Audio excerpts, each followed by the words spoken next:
The Sacramento Kings aren't a good basketball team. And yet, apparently, they get bored by playing good basketball. 5 games into the season, did Doug Christie have to call out his locker room already? Chris Biderman from the Sacramento Bee joins me to break it all down right here on Locked On Kings.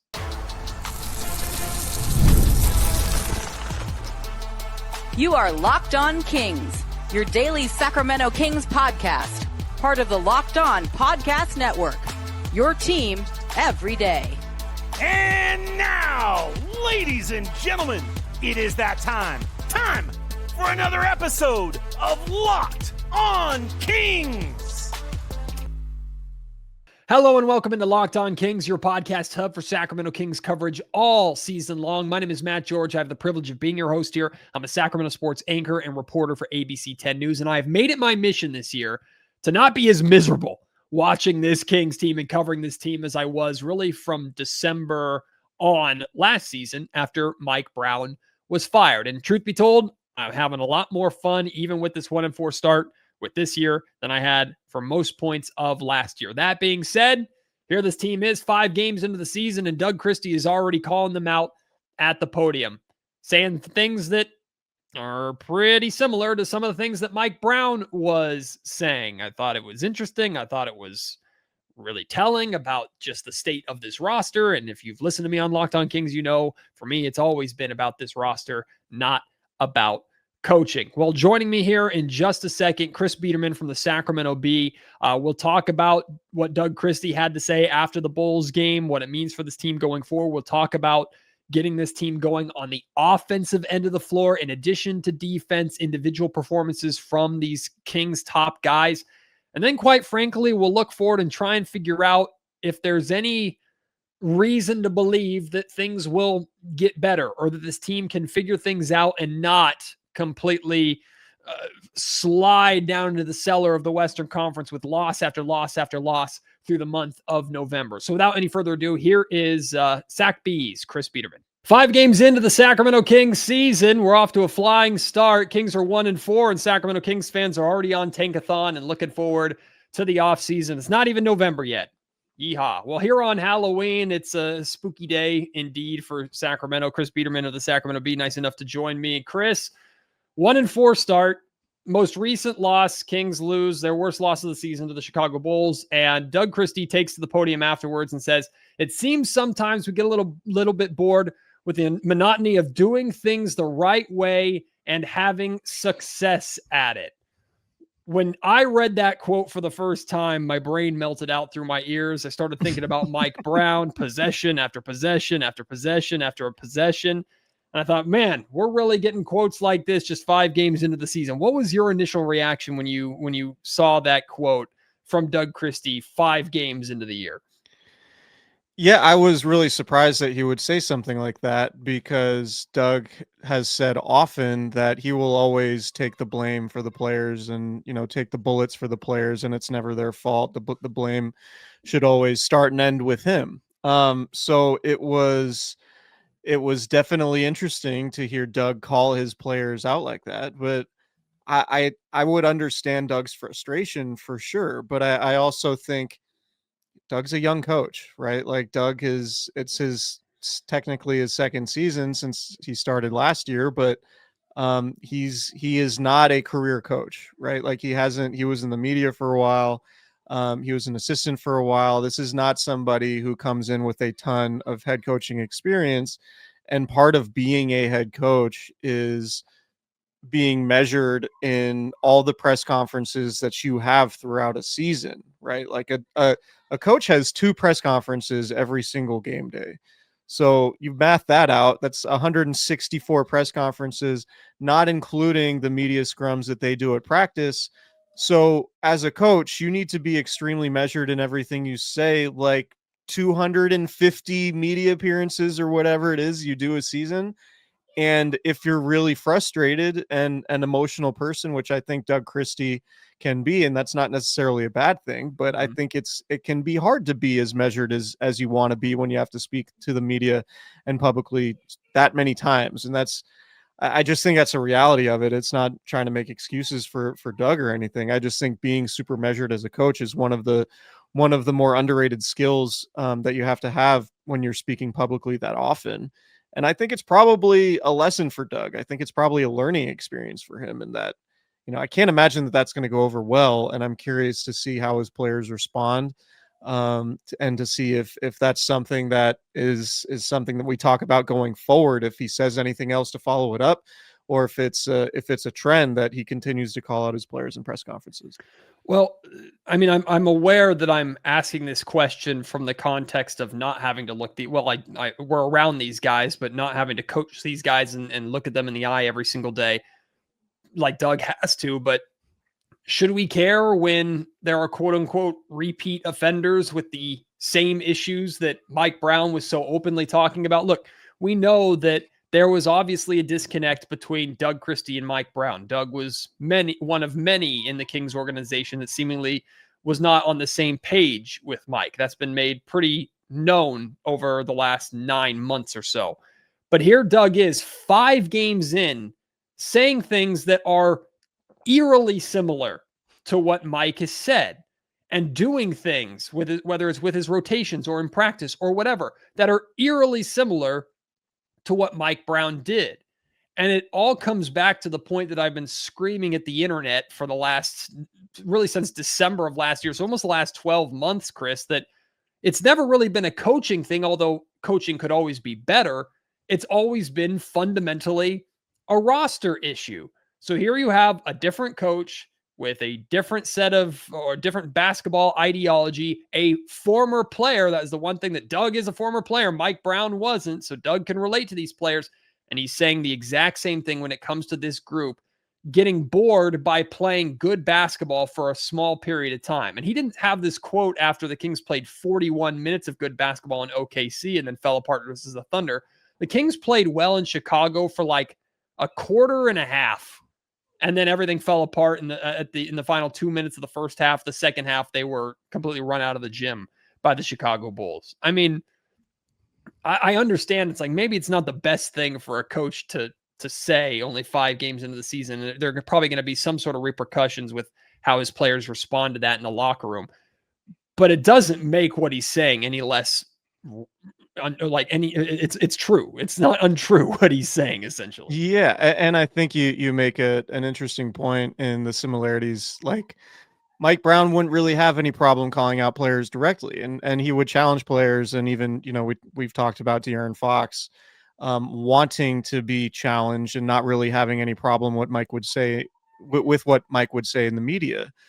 And it kind of comes back to, like, this team, I've been covering it to varying degrees since 2022, and they've the issue that the themes are very, very similar. It's that the coaches pay for the mistakes in roster construction, right? Like, you and I have talked countless times on this podcast, off of this podcast, about the Domantas Sabonis contract. Like, the Domantas Sabonis contract hasn't worked.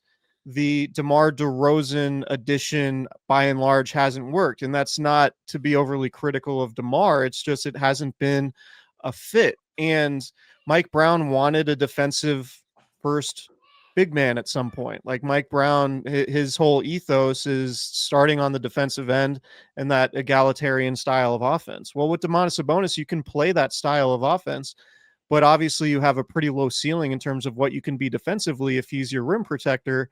And I think over time, because the Kings couldn't play defense, they reached their ceiling pretty quickly. And instead of going to get somebody like OG Anunoby or Pascal Siakam, they ended up with DeMar DeRozan. It didn't work. And then Mike Brown paid the price for it not working and became sort of we fixed this, now it's going to work. And De'Aaron Fox obviously wasn't having any of that. And then they traded him for Zach LaVine, and here we are. So, yeah, I think the theme organizationally has been, you still got me? I'm gotcha. You're just really upset with what I said, just stopping me. Audio listeners, No, I hit a wrong button and just put myself center screen and kicked Chris Biderman out for speaking the truth. Anyway, keep going, Chris. But yeah, I think organizationally you've had coaches and general managers, probably more rightfully so, paying the price for the roster construction issues. And I think that's ultimately what has the Kings where they're at in terms of Doug Christie being the coach and the team starting out 1-4. Is it, I don't know if there's a coach in the league who could coach this Kings team up to be a contender. I just don't think the mix of players works from that standpoint. I don't think you have enough rebounding. I don't think you have enough defense. That's not to say that I think Doug's doing an amazing job, because I think, given the way he talks about what they can be offensively and given what the production offensively actually is, I think you can make a strong case that there's some stuff to be desired from a coaching standpoint in terms of getting more out of these guys on the offensive end. So, all that being said, it's always, until the Kings draft another young star, or 2 or 3, and fill them out with complementary role players, this is going to be kind of a hodgepodge of misfit toys, and Doug's in an unenviable position of trying to make it all work. And so far through 5 games, it certainly has not. This episode of Locked On Kings is brought to you by Peloton. Peloton is shaping the future of fitness with the brand new Peloton Cross Training Tread Plus, powered by Peloton IQ. It's their most advanced equipment yet, designed to give you real-time guidance and endless ways to move, whether you're running, lifting, or cross-training with your favorite instructors. This is training reimagined. Peloton is built for breakthroughs with tools that help you plan, stay motivated, and reach peak performance. I love how the Peloton IQ system offers real-time strength coaching. It actually tracks your reps, suggests the right weights, and corrects your form, making every rep safer and smarter. Their swivel screen is a game changer. You can go from running on the Tread Plus to strength training without missing a beat. And the personalized class recommendations keep you engaged. You get workouts tailored to your vibe and energy level each week, so it always stays fresh and exciting. So let yourself run, lift, flex, and push forward, and explore the new Peloton Cross Training Tread Plus today at onepeloton.com. I promise, audience, I'm not going to use this to get back on my Mike Brown soapbox and lament about it like it did all of last season. It's just, to me, it's pretty apparent that some themes are carrying now through to an all-new coaching staff. That being said, let's say Doug didn't say it. Let's say some airhead bozo like myself said it on the podcast. Doesn't make it any less true. And Sure. It just, I guess is most concerning to a lot of people, in addition to there doesn't really seem to be a direction with this organization right now, other than just treading water of just being mid, I guess. And they might not even be mid. They might just be bad at this point in the Western Conference. But I think a lot of people are concerned that, okay, you have this roster that apparently is getting bored by doing things the right way, and they need to learn how to close games and learn how to win together. And it's the third oldest roster in the league. I think it's pretty clear Doug Christie is talking about his starting lineup when he's talking about a lot of these issues. And statistically, the starting lineup, it's fluctuated a lot to start the season. 4 different starting lineups in the first 5 games. That has to do with Keegan Murray's injury. But the same 4 guys that are consistently in that starting lineup, regardless, are not doing well together on the floor statistically. And those are the guys that are with the heavy minutes that are having these lulls in production as a unit. And again, we're talking about the third oldest roster in the league. We're talking about guys with almost 100 years of NBA experience on the floor together in that starting lineup.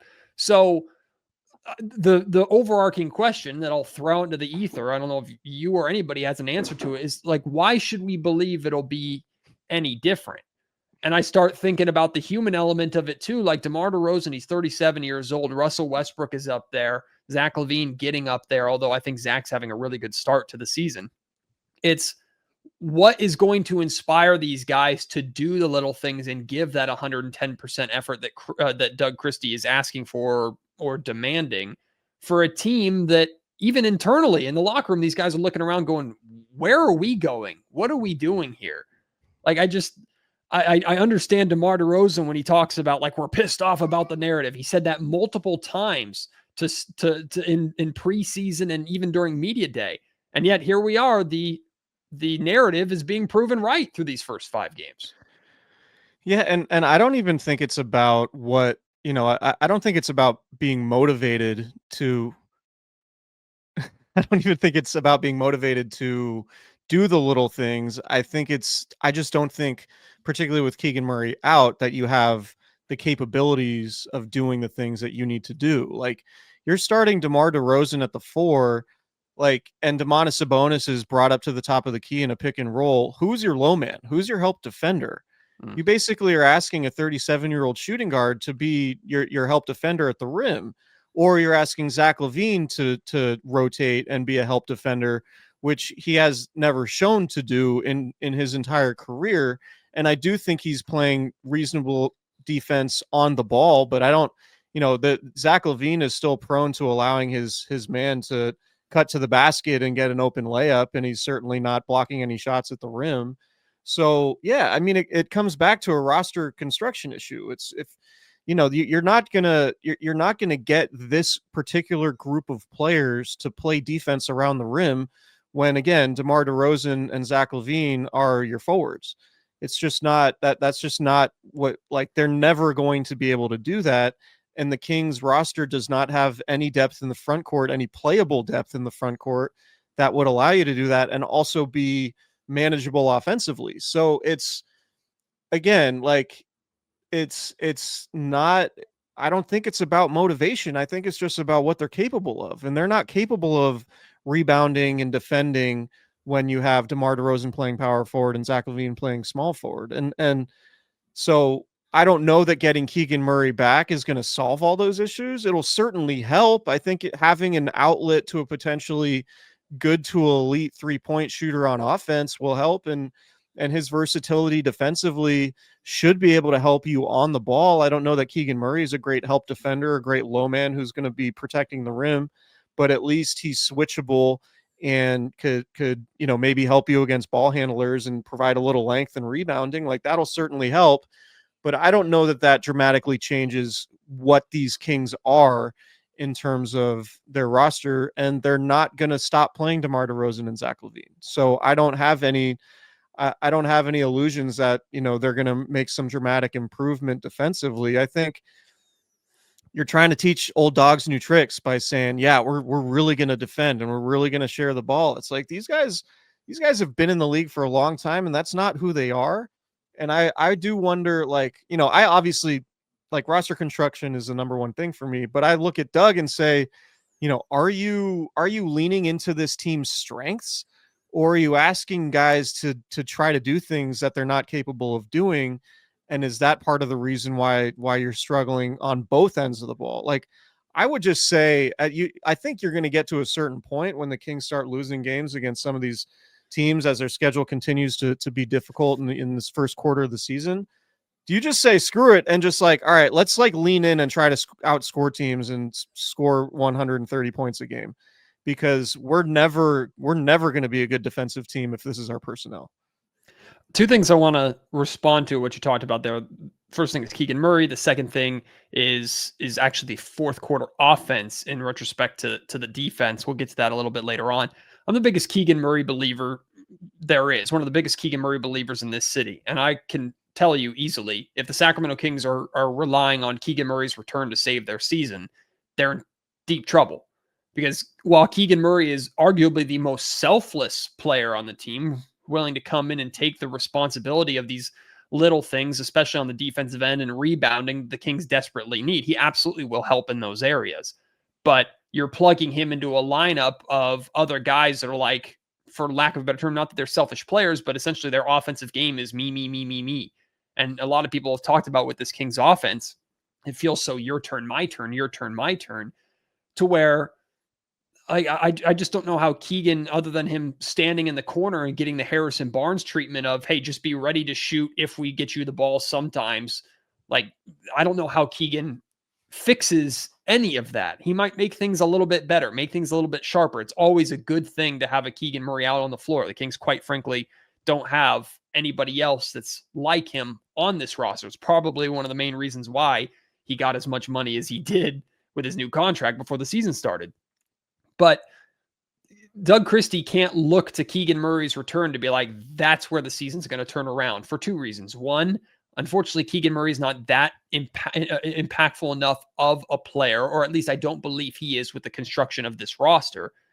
And two, like Keegan is he's not a star. Like he's not someone who's going to come in and change the dynamic of how the Sacramento Kings play and go, okay, I'm here, I'm back. This is not Giannis Antetokounmpo walking back into the building or LeBron James for the Los Angeles Lakers walking back into the building.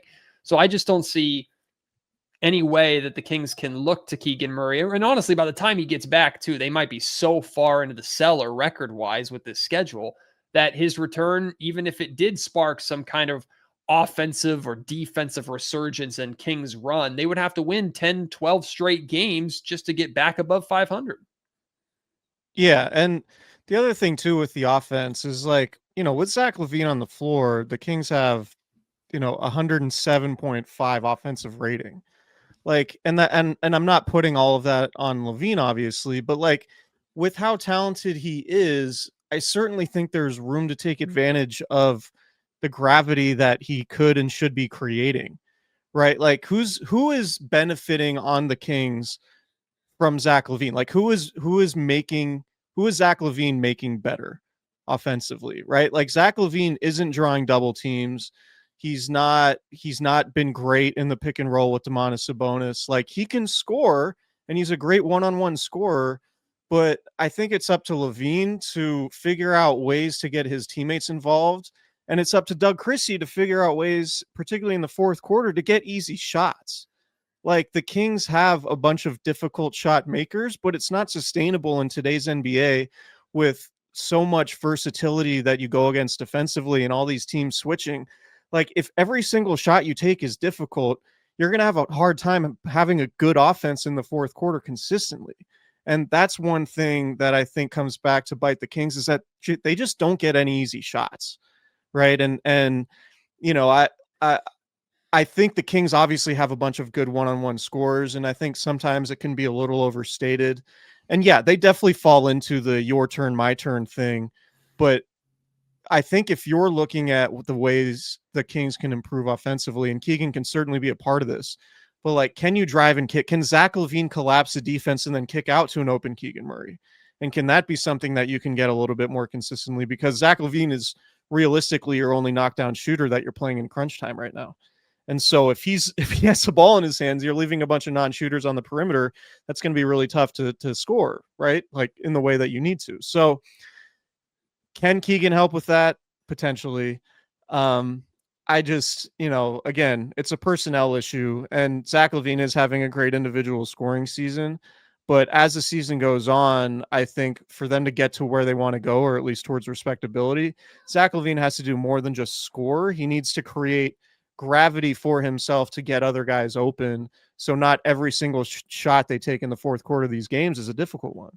This episode of Locked On Kings is brought to you by Rippling. If you're a business owner, here's the truth. SaaS promised to make work easier, but now the average company is buried by hundreds of apps that slow down your teams and simply don't work together. That's not SaaS. That's SAD, software as a disservice. That's why you need Rippling. Rippling is the unified platform for global HR, payroll, IT, and finance all in one place. They've helped millions of businesses replace a mess of disconnected tools with one system designed to give leaders clarity, speed, and control. Rippling removes the bottlenecks and busy work that slow teams down. Everything from onboarding to payroll to IT access runs automatically and perfectly in sync. It's seriously simple to use and gives companies one source of truth for their people, their data, and everything they touch. Whether you want to run your entire HR, IT, and finance operation as one, or just fill the gaps in your software stack, Rippling can do it all. And right now you can get 6 months free when you go to rippling.com/lockedonnba.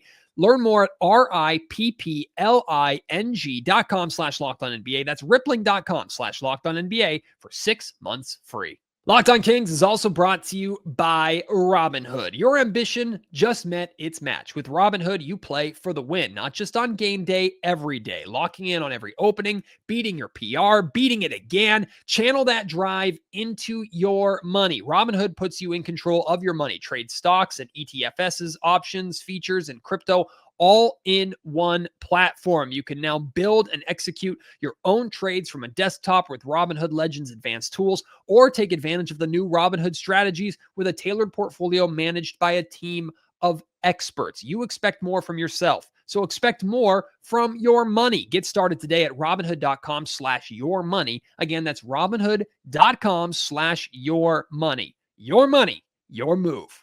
Is anybody in that starting group, with the way they're playing right now, making their teammates better?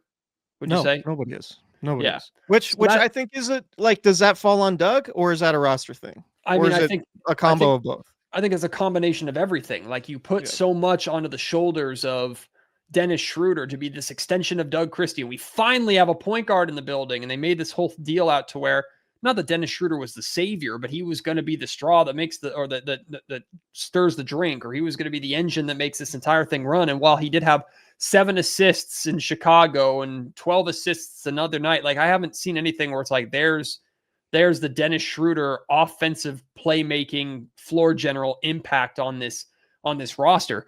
To be fair, like, one of the best distributors the Kings have had in terms of assists is DeMar DeRozan. And it's like, maybe that's how he fits into the flow of Sacramento's offense, is he's more of a distributor when he gets the ball in his spots and the defense reacts to him. But I wouldn't say that's him making his teammates better as much as it is he's just making the right pass when he doesn't get the matchup that he wants, or the ball in the spot where he's most effective.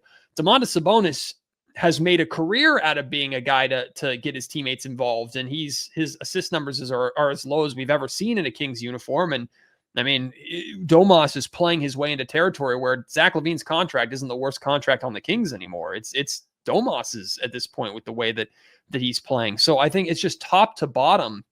You have a team that I see putting in effort on the defensive end. I see them trying to answer Doug's challenge with how they've played individually on defense. We always known there have been going to be defensive shortcomings, but you have 4 out of 5 games that have gone down to the wire. You barely won one of them thanks to a Domantas Sabonis putback against Utah. But if you look at the fourth quarter numbers, and the Kings have this quote unquote closer, DeMar DeRozan, that's his role on the team.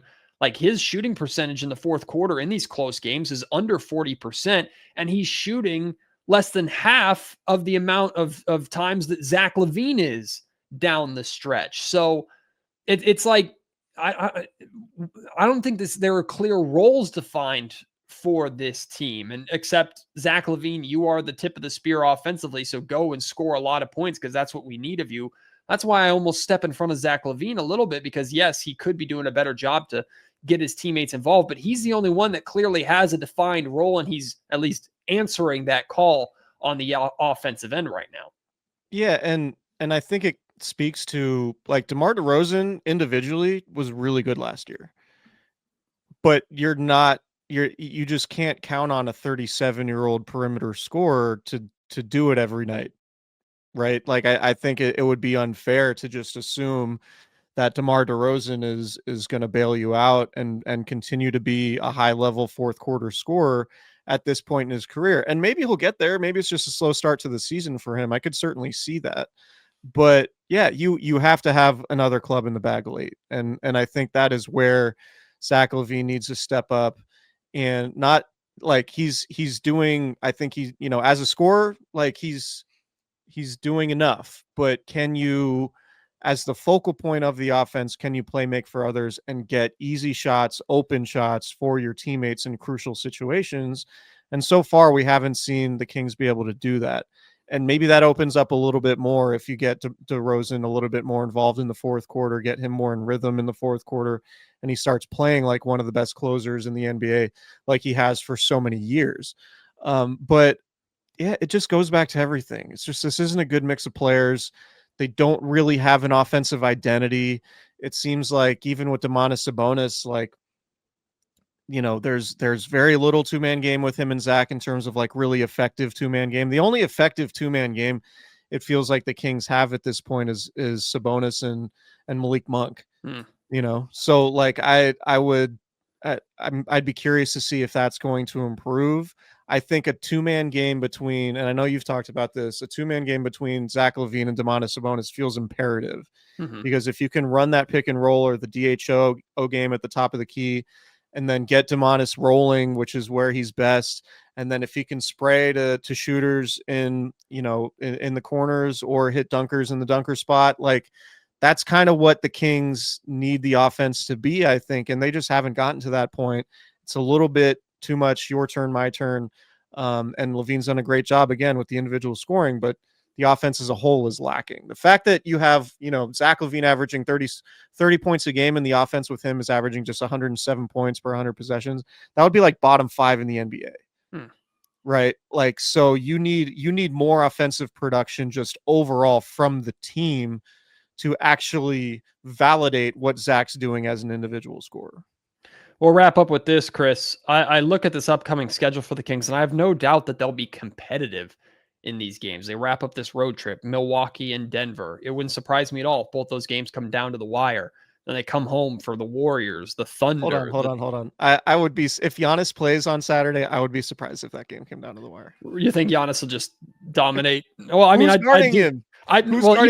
even if Keegan Murray were there, there's nobody that's guarding. They tried Domantas Sabonis. They tried guarding him with Domantas Sabonis last year, and I have never seen an NBA star more eagerly attack the guy directly across from him than what Giannis did when Domas tried guarding him. Sure, there's nobody on this roster, even if Keegan was healthy, to bother guarding Giannis Antetokounmpo, and I don't think that's specifically a Kings thing. I think that's a NBA thing, or a lot of teams have that same issue.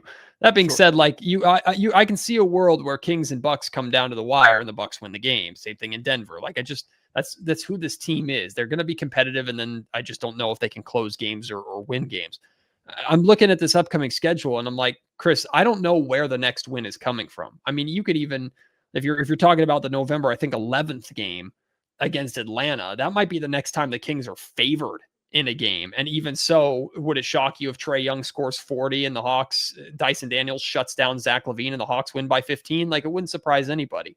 So I'm not trying to be over dramatic when I'm looking at the schedule and going, again, by the time Keegan Murray even comes back, this team might be 10 plus games under 500 just with the start of this season. So, I mean, help me out. Find me a win that's not the Kings like stealing one over the next couple of weeks that Sacramento can look at fondly, or give me a reason why this team can avoid just falling into the abyss over the next 15 games, over the month of November, really. Well, so I can't tell you which teams like are playing on back-to-backs and things like that, but I feel like it doesn't matter. Yeah, that's true. I do feel like it's going to take like one of these teams second night of a back-to-back resting 2 stars. And even then, obviously the Kings tend to play down to their competition when Lakers already did that. Second night of a back-to-back, no LeBron, no Luka, and Austin Reeves decided to score 50. So who cares? Right. And OKC was missing 2 of their 3 best players on the second night of a back-to-back this week too. Who cares? I don't know. Like, it's Milwaukee, Denver, Golden State, OKC, Minnesota, Denver, Atlanta, Minnesota, San Antonio, Oklahoma City, Memphis. Memphis is the second night of a back-to-back. Is that your weakest opponent? And that's November 20th? Probably. I mean, and Jaren that's Jackson tough. Jr. will shut anybody down in his way. So who cares? Okay, here's one. I got it. Wednesday, November 26th against Phoenix. Night before Thanksgiving. Oh, good. Book it. Awesome. The Kings will play really good for a half again and then fall apart. Can't wait. Can I ask you a super loaded question before I get out of here? Because I've been thinking about this and I want to bounce it off somebody else. I hear, our guys, Damian Barling and Kenny Caraway on D-Lo and KC talk about, they were talking about this on Thursday, and they've talked a little bit about it in the past that, if the Kings had waited to the end of the season or the offseason to trade De'Aaron Fox, they say the trade offers wouldn't be that great. And my question to you would be, whether it's Orlando or somebody else, could they have gotten a package similar to what Memphis got for Desmond Bane that Orlando gave them for De'Aaron Fox, because I tend to think De'Aaron Fox is a better player and maybe a better trade asset than Desmond Bane, given the fact that like a pretty smart organization in San Antonio just gave De'Aaron a max contract. Like, couldn't the Kings have potentially waited to the offseason and gotten a bunch of draft picks instead of the Zach LaVine deal? Yeah, I wholeheartedly disagree with the idea that it wouldn't have been better in the summer. I completely disagree with that. The reason, like, you traded De'Aaron Fox for one of the most untradeable contracts in the league, a contract that, and I'm able to separate Zach LaVine from his contract. I've talked about this a lot on Locked On Kings. Zach LaVine, the player, and Zach LaVine, the contract, are two completely different things for me. I like Zach LaVine, the player. If you told me Zach LaVine was a King for $35 million a year, I'd be thrilled with it, because I think Zach is one of the most skilled scorers in the league. I like what Zach LaVine does. But his contract, the Bulls could not wait to get rid of it. We're desperate to get rid of it. And Vivek Monty McNair said, "Ooh, I'll take it to save my job." Yeah, right. Anyway, like, let's look at hypotheticals here. Let's look at the Houston Rockets. And I was always saying, like, Houston is a team with young talent, and I know they went and got Kevin Durant, so maybe it never would have happened. But what happened to Houston right before the season started? Fred VanVleet went down. You don't think they would have loved to have a point guard of De'Aaron Fox's status? Again, I don't know if they have anything that the Kings would really want after the Kevin Durant trade. So maybe it doesn't happen, but circumstances are always different. And the San Antonio Spurs took advantage of the desperation of the Sacramento Kings without any leverage whatsoever, because a lame duck general manager was counting down his days. A ownership group was desperate just to sell tickets and try and get back into the playoffs by any means necessary. And it was It seems like they were, as crazy as it sounds, it seems like the Kings were desperate to get Zach LaVine. Yes. Like, the way they operated. Absolutely. And the Bulls went in and said, "Oh, sure, we can get rid of Zach LaVine and not have to sell our future to do it." And now look at the Chicago Bulls. They're 4-0 to start the season. Weird. Like, absolutely, circumstances would have been way better had the Kings waited and given Scott Perry the ability to find a better deal for De'Aaron Fox than what Monty McNair went out and did at the trade deadline. So I wholeheartedly disagree with D'Lo and Casey. Those are my guys, but absolutely, I think the circumstances would have been way better than the Kings giving up on De'Aaron or giving up on any value for De'Aaron. I don't know if they would have gotten a Desmond Bane deal, someone giving them like that many first round picks or anything like that, but circumstances would have been way different in the offseason than to what the Kings were going through at the trade deadline. De'Aaron had been an all-star and was an all-NBA player, and Desmond Bane was neither. Yeah, and he's got defensive upside. He's an incredibly fastest guard in the league. Like, we saw what he can do in the playoffs. He had one of the best scoring debuts in playoff history before he had his finger broken in that playoff series. Like, there's tremendous upside to De'Aaron Fox, even if a lot of the fan base kind of soured on him towards the end. And I understand him kind of mailing in a little bit towards the end. But teams know the value of De'Aaron Fox out there. And what's going to hurt even more is, I don't know why people think that the San Antonio Spurs are just going to trade away De'Aaron now because Dylan Harper's playing well and they have Stephon Castle. Like, having more talent is never a bad thing. But if the Spurs did decide to move on from De'Aaron Fox and they'll get way more value for him than the Sacramento Kings ever got, that's going to hurt even more. So mentally prepare for that, I guess, Kings fans. Maybe the Kings can trade for De'Aaron Fox in 2027. Oh, that'll go over well. And then bring Mike Malone back to coach the team, and it'll just be Vivek writing apology letters to everybody when they bring him back. That'll be. But I do think so. The last thing, not to stay on here for too long, but there seems to be this like conversation that's kind of binary in nature, like tank or try to win. I think you could have a fun young team, have a lot of promising young players, and still try to win games. Like, I think there's. And that's kind of what the Bulls are doing, right? They're like just building around young players, having a youth movement, trying to win games. And then obviously, you need to hit on your draft picks. And I know that's the most important thing, like, obviously. But if you traded De'Aaron Fox for draft picks, you would have more opportunities to hit on said draft picks, which is the best way to build your team. So I don't know. That's it. See, audience, maybe Since Chris Vivek is Biderman- listening, of course. he will definitely take this advice. So Hey, there's a silver lining there for Chris James. Biderman brought up De'Aaron Fox. Let the record show I did not. I brought up Mike Brown. He brought up De'Aaron Fox. So come at him equally as angry as you come at me. Chris, thanks for the conversation as always. We'll see what's in store for us the rest of this road trip, and then that Kings 5-game homestand that I'm sure will go just dandy. And hopefully Keegan Murray comes back soon and saves us all. Hey, it'll be fun. Will it?